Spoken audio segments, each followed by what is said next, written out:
about 50% of the US population used a BlackBerry. And now BlackBerry's off the market. What happened to such a legendary brand? This morning, the end of an era. The end of the line for older BlackBerries. We're departed BlackBerries. How did it die and why did it fail? In today's episode, we dive in to the lessons from BlackBerry and how you can make sure it doesn't happen in your business.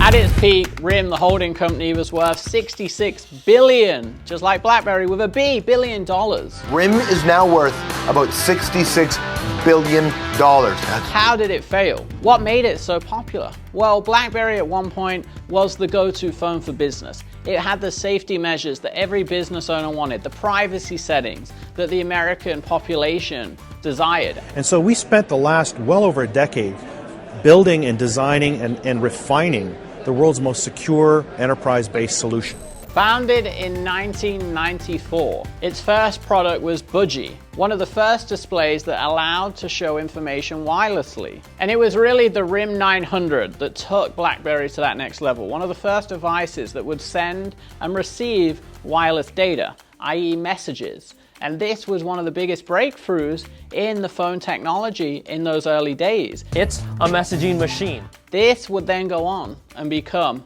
the BlackBerry that we all know and love. The next few iterations developed one of the first smartphones, allowing you to actually scan web pages through your BlackBerry device. Connect to everything you love in life with BlackBerry.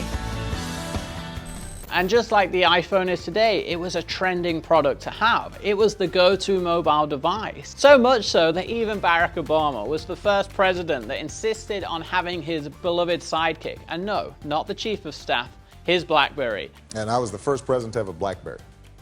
And so years pass and no one else has BlackBerry.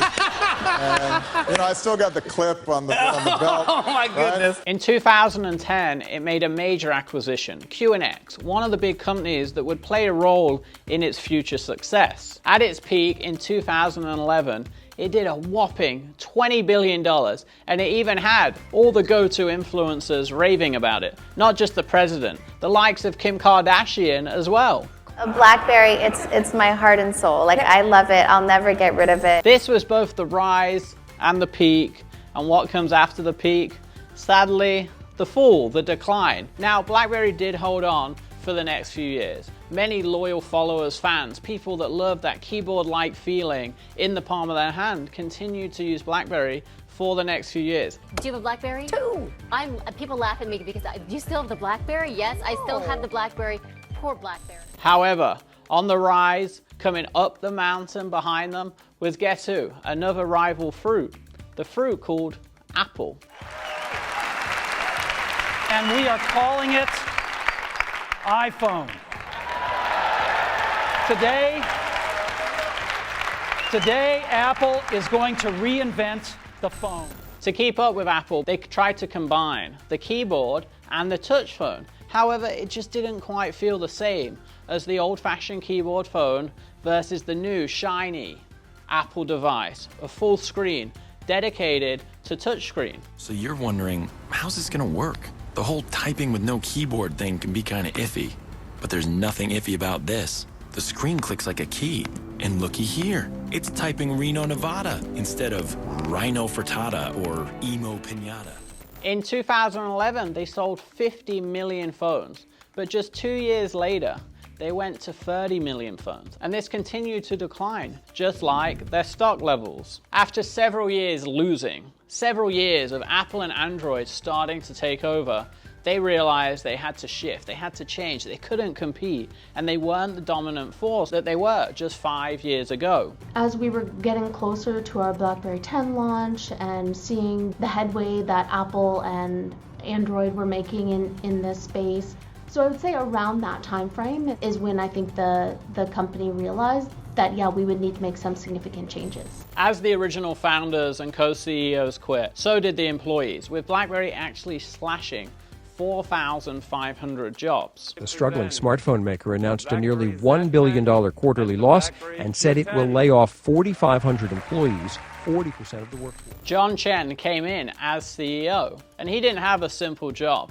they were losing billions of dollars a year because of the disruption that Apple and Android were starting to cause. John was pinnacle to the change, the adaptation, the shift that BlackBerry was forced to go through. He was the leader in the pivot to the software division, which made up the next few years of BlackBerry's life. People are telling you that BlackBerry is already dead. Yes. Why did you take this job? We're trying to broaden ourselves way beyond just a device. And this led them to go all in on cybersecurity. They acquired a $1.4 billion cybersecurity firm, and they actually were smart. They took the software they had already developed for the phone and pieced it out. And they've really focused on the software behind those phones that made them successful to begin with, the security. So they've been putting it everywhere, and now they're looking to amp that up, win more business. So this is kind of a cool deal. And this is an important lesson for you today. The markets will shift. What's working now in 2, 3, 4 years may not be so successful. We see this in our own businesses. And one thing that's really important that most people forget is to continually innovate. How I like to teach and run my businesses is you want to innovate like you're behind. Sadly, as entrepreneurs, we make the mistake of grinding so hard, we create these winning products and everything's working and it's so fun, and then we go and expand outside of our mainstream. And what happens there is we forget to look at the main driver of what got us there in the first place. We stop innovating on that main thing, and then we fall behind. This is exactly what happened to BlackBerry. They didn't innovate. They could have easily came out with the first touchscreen. No, they let Apple do that, and that was one of their biggest downfalls, is not continuing the innovation to stay ahead of the market trends. This is something you need to focus on too. Create those winning products, but then think what's next. Because guess what? When you're at the top, there's always people behind you trying to come and get to the top. And if you don't want your business to be the next failure like BlackBerry, make sure you subscribe below, because I'm going to keep you ahead of the game, teach you how to innovate, and teach you how to keep winning in the world of business. In summary, the rise and fall of BlackBerry isn't a pretty one, but it's an exciting journey, and there's some great business lessons to be had. Hopefully you can see how they disrupted an entire industry, and during that time, during their 10 years of prime, they were creating tens of billions of dollars in revenue. But also, one of the biggest takeaways I want you to have from this video is to never stop innovating. Always think, what is next? The next lesson from BlackBerry is looking at the software side of your business. Many businesses can increase the multiples and what they're actually valued at with a proprietary software component. BlackBerry did an amazing job of this, and it actually saved them. It gave them another 10-year run that they probably wouldn't have had without it. So have a look in your business. What could be a software component? Software components are great at building recurring revenue. They're also great at valuations. Just adding a software component to your business can increase what the entire business is worth by 2 or 3x. And the third and final lesson for today is know when to pivot, be committed to that pivot, and then go all in. BlackBerry had to sadly pivot. They had to go to the software, but they brought in a new CEO, and he did a great job of taking charge, showing leadership when everything was in ruin, when he had to lay off thousands of people. But he did a great job of leading the team into that next direction and then going all in, making a $1 billion plus acquisition in the software space. To me, that's all in. And then they did that many, many times. Why? Well, strategic acquisitions is a great way to grow faster.